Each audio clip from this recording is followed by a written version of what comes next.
Hello, guys. This is Newest Listener by Angelo, and today is May 16, 2025, and alas 7 ng gabi. Ito ay isang recorded, and thank you for listening. And sa mga nakikinig, if hindi pa kayo nakapag-subscribe, please subscribe this channel. Okay? And usapan naman natin yung uh, campaign spendings ng mga senador na or mga candidates before, okay? And pag-isipan natin na magkano kaya yung ginastos nila sa buong campaign period, okay? And paano kaya nila ang babawiin yung nagastos nila, di ba? So imagine yung iba billion, right? So, ang laking pera nun. So, kung ikaw ay isang senador, paano mo kaya kukunin yung pinanggastos mo doon sa kampanya, right? Mapapaisip ka talaga eh. So, let's see. Okay? So, pumunta ko sa website ng pcij.org. Okay?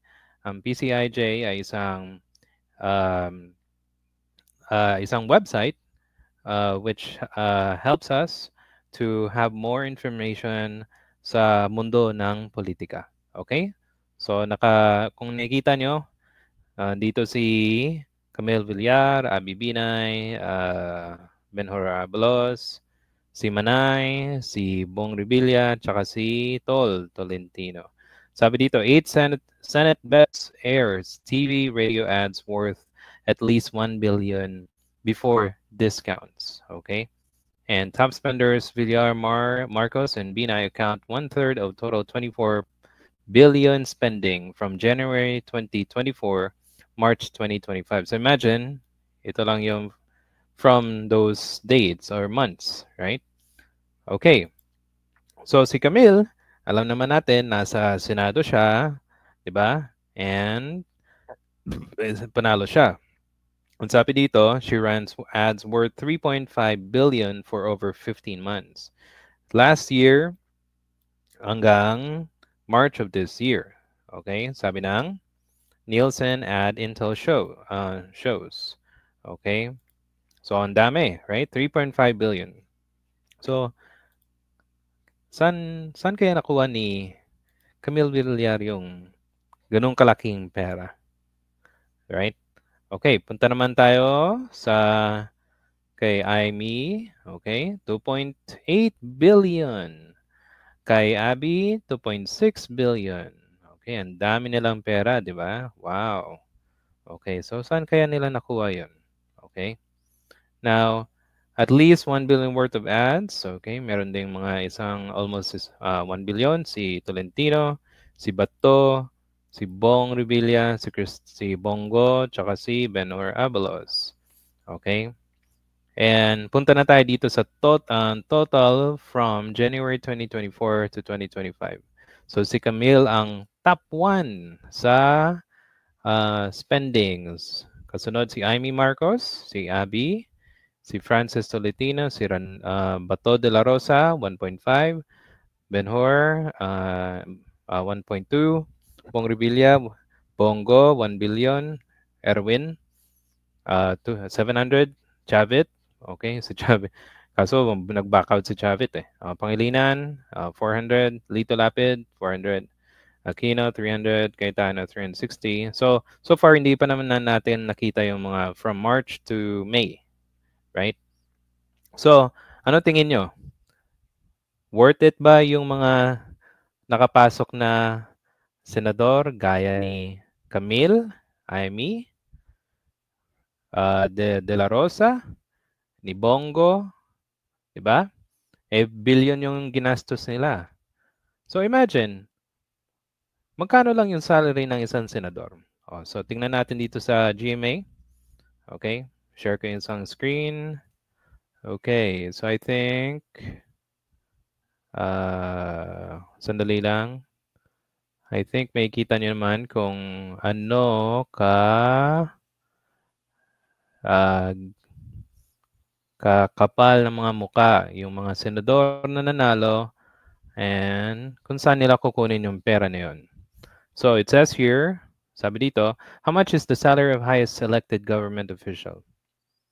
Okay, sabi dito, senator's representative, the salary ranges from 273,000 to 312,000.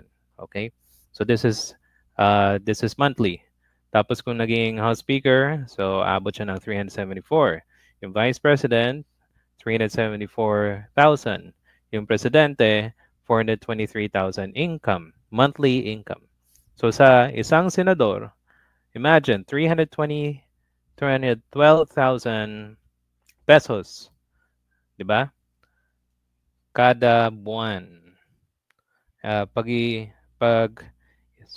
susuma mo 'yon, okay, I don't have the calculator dito sa aking computer, pero sa cellphone ko, pag tinimes mo yung 312, let's just say round out lang, times 12, isang year, right? So that's 3.27 million. Tapos i-times mo siya sa 6, okay, sa 6 na taon. 22.4 million pesos. So guys, so paano nila kukunin yung iba? 'Di ba? Kaya ba nilang kunin sa salary sa sahod? 'Di ba? 300,000 lang kada buwan. More than, 'di ba? So sa'yo, mapapatanong ka, 'di ba? So paano nila kukunin 'yon? Okay. Kung alam mong sagot, paki-comment, okay? And please like and subscribe. And usapan natin yung mga ibang-ibang issue pa rin sa uh, election na nangyari recently. Okay? So guys, think about it. Paano nila kukunin yung pera na yun? Di ba? Saan kayang, ewan ko, ang naisip ko is yung PDAF, yung pork barrel. Pero imagine, ang dami siguro silang mga ways to get it, right? So please, kung meron kayong comments about it, please put it in the comment section. And yes, may kita natin kung paano nila, kung magiging masaya pa ba yung kanilang pagiging isang senador kung yun lang yung salary na makukuha nila, di ba? Okay? So thank you guys for listening, and please again like, subscribe, and comment to support this channel. Okay? I'll see you again. Thank you. Bye.